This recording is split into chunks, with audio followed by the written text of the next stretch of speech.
What's up, everybody? Welcome back to my channel, Intuitive Radio. Thanks so much for being here today, Scorpio. I'm excited to do this tarot and astrology reading for you.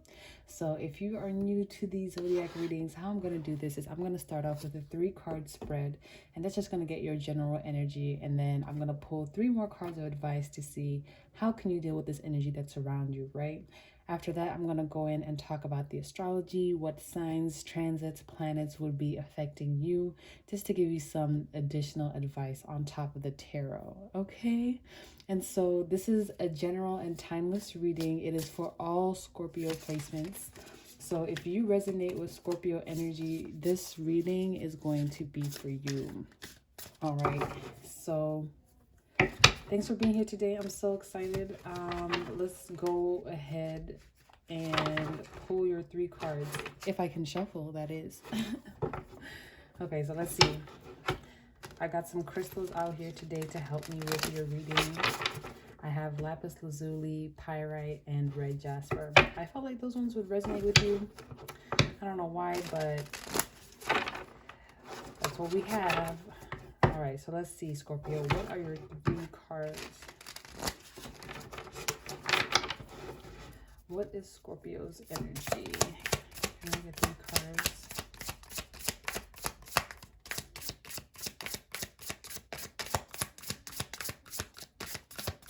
Three cards for Scorpio.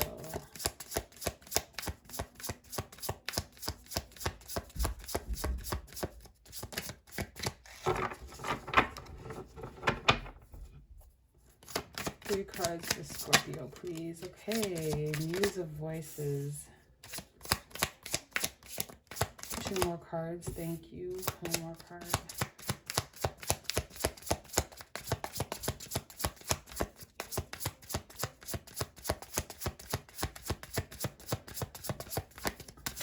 Thanks. Great. Ooh. All right, Scorpio. Scorpiana. We got your 3 cards out for you, so we're gonna start with this one that came out, the Muse of Voices. I'm gonna say it came out in reverse, but I'm gonna read it upright, okay? So this is air sign energy, okay? Air and water, y'all don't usually mix that well, but with this Muse of Voices, this represents to the King of Swords. So sorry about that, Scorpio. I kind of zoned out for a little bit, but we're going to tune back into your energy and get you the messages that you need, okay? First off, we have the Muse of Voices, which relates to the King of Swords, right? That energy is about expression. It's about communication. I'm also getting a lot of analytical-minded energy. I'm getting a lot of a bit of bluntness, okay? So I don't know if you're communicating here with somebody in a blunt type of way, or if this is how someone is communicating you, but I'm getting that there's a bit of tension around the way that you communicate with others or the way other people are communicating with you. I just heard, I don't like the way you talk to me. So I'm getting that there's somebody maybe who is in a position of authority or who perceives themselves to be in a position of authority over you, and so they feel like they can talk to you any which way. Scorpio, whoever this person is, you need to tell them, like, no, you don't have any authority over me and you cannot speak to me in that way. I prefer to be spoken to in a respectful manner. Like, if somebody is treating you disrespectfully or talking to you in any way that you don't like, you're being encouraged here to speak up for yourself and just kind of put them in their place. You know, like, you're not here to be talked down to, right? And I'm kind of getting a sense that this may be something like Scorpio really doesn't like people having authority over them. That's that scorpionic energy. You know, Scorpio is Mars and it's also Pluto. It's like you kind of like to have ownership over yourself, and you also like to have ownership over the way people treat you. So you don't let anybody treat you any which way. Because of that, you need to be able to speak up. So if this person really is in a position of authority, you don't have to, like, you know, be aggressive and everything when you talk to them, but just tell them, like, yo, I really don't appreciate the way you're communicating with me. I don't like the way you talk to me. I don't like the way, you know, all of this is playing out. And just let them know, like, you know, mama ain't raised no beat, right? And you're not gonna let them talk to you any type of way.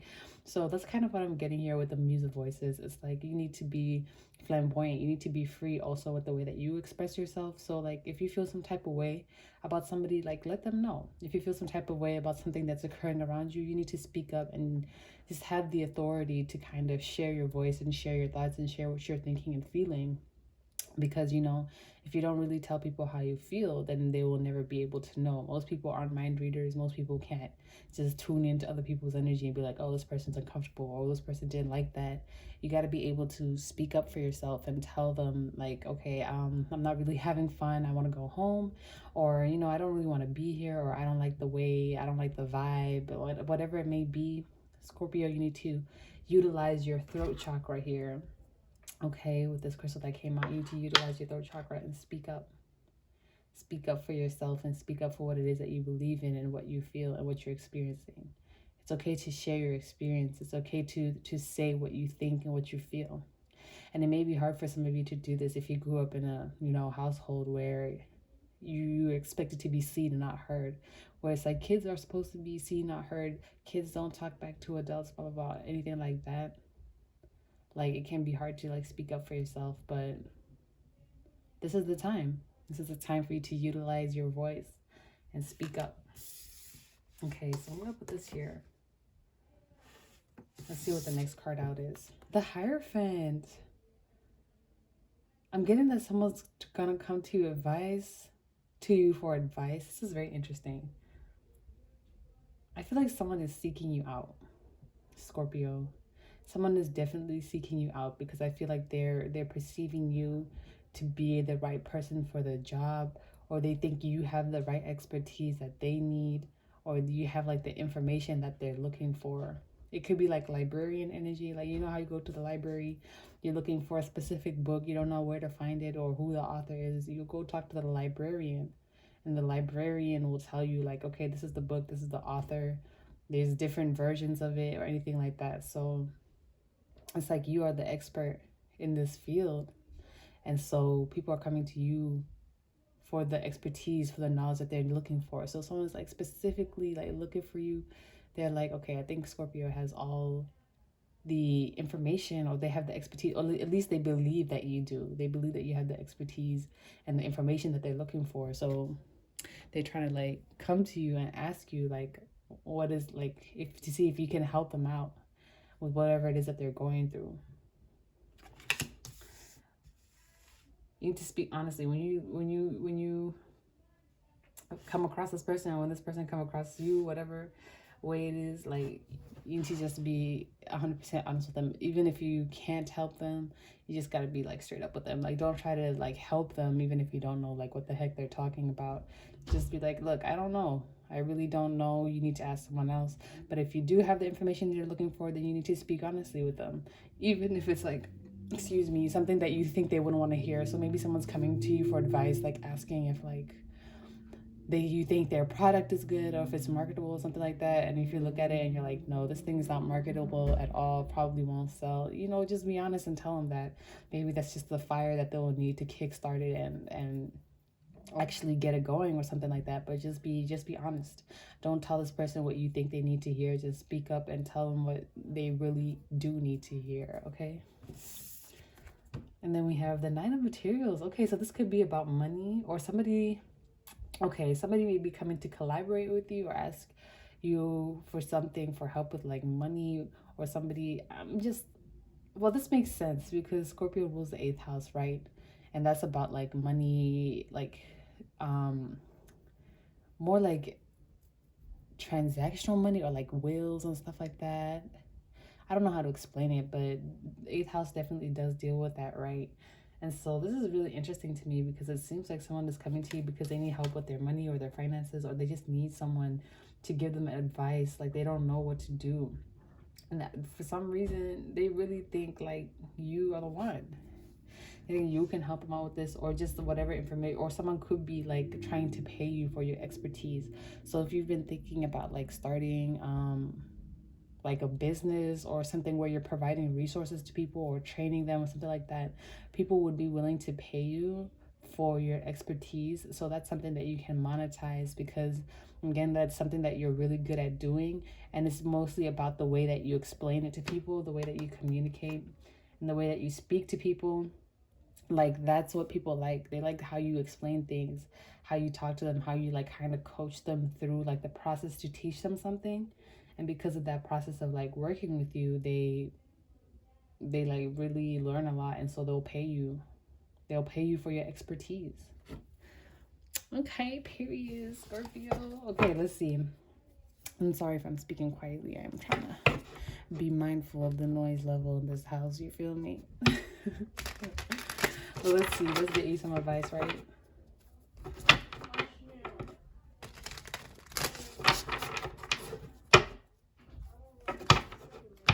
All right, Scorpios. 3 cards of advice for Scorpio, please. But yeah, someone maybe wants to pay you for your expertise, or someone thinks like the things that you know could be monetizable or very useful for something that it is that they're trying to work on. Oh, that's 3 cards. Perfect. Thank you. Look, we have the Queen of Voices as well. So we have the King and the Queen here, right? But this one came out in reverse. But let's start with this Awakening card, okay? So, yeah. Right away, I'm getting just, again, the way you communicate with people, the things that you tell them, the way that you talk, your expertise, the things that you know are inspiring people to think about like business ventures or things that they can do to kind of like increase their value or increase their perceived value of their life and the things that they have. So I'm getting that you're really inspiring a lot of ideas in people just by being who you are, based off of what you know and how you communicate and how you speak. So it's really important for you to really be authentic in the way that you express yourself, because it's this authenticity that inspires or triggers great things in other people, right? Right. So I'm really liking this. I feel like it's just, you're this beacon of light that people are seeing, and like it's like you're triggering excitement and inspiration in other people.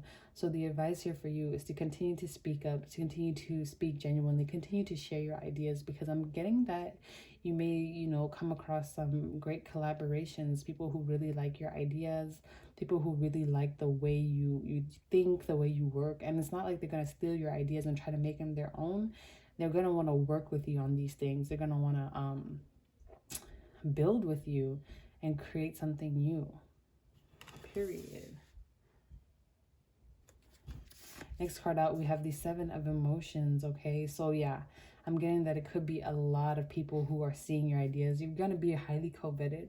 And the advice with this card is be careful about who you choose to work with.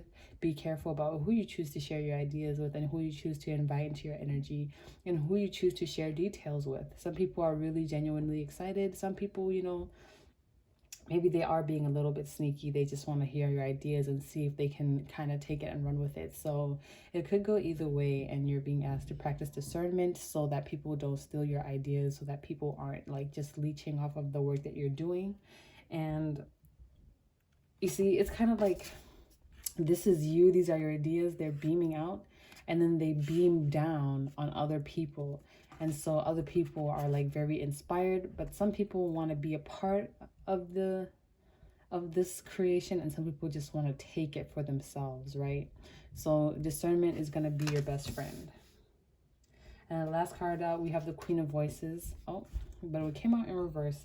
So again, with this card, I'm getting that this would be your discernment. This would be you practicing not practicing, but you being aware of who needs to hear your ideas and who doesn't. Because some people, they just want to steal your ideas, and some people, they want to be a part of them, like I'm saying. So you need to, you know, speak up, share your ideas, but when it comes to sharing the details, sharing more information, you need to be really discerning about who you tell those ideas to, because some people might want to take it and run with it and, you know, claim it as their own, okay? So I just heard patent and trademark. So if you can protect your intellectual property, do whatever you can to protect it so that other people are not taking advantage of the things that you have created for their own benefit, right? With no credit or anything like that to you. So this concludes the tarot reading portion of your video. I'm going to tune into the astrology reading, right? So I wrote down some important aspects here and also some important planetary transits that you should be aware of, Scorpio. So first, we have Uranus and Lilith in opposition to your sign. So Lilith is in Taurus and so is Uranus. And Uranus is going to be in Taurus until April 2026, right? And that is a long time. With Uranus being the planet of, you know, changing things up, innovation, shaking things up, and that's being in your 7th house, I'm getting that this is going to be a good time for you to collaborate with other people, people who inspire. I'm hearing Aquarians, because Uranus does rule Aquarius, but Aquarius does have that innovative, you know, groundbreaking energy as well. So maybe with your ideas, an Aquarius would be really good for you to collaborate with, because they probably, you know, are on the same wavelength with you. And Aquarius does rule the collective, so they would be more inclined to collaborate and work with other people over other signs, right? So between now and April 2026, if you're looking to build something and you're wanting to collaborate with like-minded people, this is a very good time to do that, because Uranus is in your natural 7th house, and your 7th house deals with other people, your connections and things of that nature. So that's really cool. I don't know why I said, I wanted to say good and cool at the same time, but I said, yeah, it's okay. And then we have Lilith in Taurus. It's actually going out of Taurus on the 18th of July, so it's going to be there for about 10 more days of when I'm recording this video. This is a good time to maybe heal out like some what are they called, I guess, ideas or misconceptions that you may have about collaborating with other people or working with other people. Maybe you kind of have some belief that maybe anytime you involve other people in your affairs, it becomes messed up. But if there's any, you know, beliefs, limiting beliefs, or anything like that that's holding you back around collaborating with other people or connecting with other people, or, you know, building business relationships or even just personal relationships, between now and the 18th of July 2021 would be a good time to heal that. And then Lilith is going to move into Gemini, and yeah, so that's what I wanted to talk about with Uranus and Lilith in Taurus. But then I also want to talk about Pluto and Mars, because Pluto and Mars both rule Scorpio, period, right? So let's look at Pluto in Capricorn. So Capricorn is that hard-working energy, right? Capricorn rules the 10th house, and the 10th house is about, you know, your public perception, your career, what you'll be noticed for. And with Pluto, your natural planet, the planet of birth, transformation, rebirth, breaking things down, dismantling, being in Capricorn, maybe now would be a good time to kind of change the way you work with other people, change the way you work with yourself, change the way, you know, or maybe there's going to be some changes in like what you think you could do for a living. So if you're thinking about maybe pursuing something new, now would be a good time, because with Pluto and Capricorn, you could really put in that elbow grease and do that hard work to help you like transition into a new phase in your life where you're working at something different, or you're pursuing different goals, or you're just kind of trying to change the way you're perceived. So maybe right now you're in like the entertainment industry or something like that, but you want to do something more like natural, holistic, or whatever it may be. Now would be a good time to kind of try and make that shift to end your time in the entertainment industry and start transitioning into a new industry. So it doesn't have to be that exactly. It's just moving from one phase of your life to the next. Pluto and Capricorn will really help you with that. And Pluto is going to be in Capricorn for a long time. I'm not sure until when, but this energy is going to help you, you know, recreate yourself and recreate your identity if that's something that you've been looking for. And with Mars being in Leo, Mars, you know, that energy of drive, the energy of passion.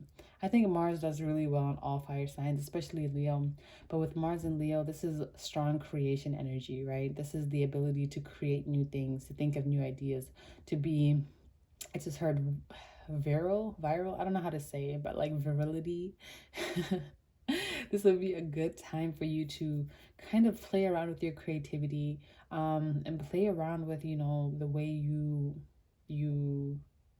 do things, like the way you express yourself, your creativity and things like that. So this could, all of these like aspects and planetary alignments are kind of aligning with, you know, what I was saying in the reading. It's kind of like people may be coming to you because maybe you're wanting to start a new business. It would be good with Pluto and Capricorn to like step into that energy of starting your new business. Uranus in opposition, that's going to help you. Uranus and Taurus, I mean, that's going to help you, you know, come up with those new exciting ideas. Mars and Leo is going to help you take action towards those ideas and do things in a creative way. So I like how all of these aspects are coming together to, you know, create something new and beautiful, right? But yeah, so I hope this reading has been interesting. I hope it has provided you with some clarity. Thanks for tuning into my frequency. Make sure to check out my previous video if you already haven't. And yeah, I will see you in the next one. Peace.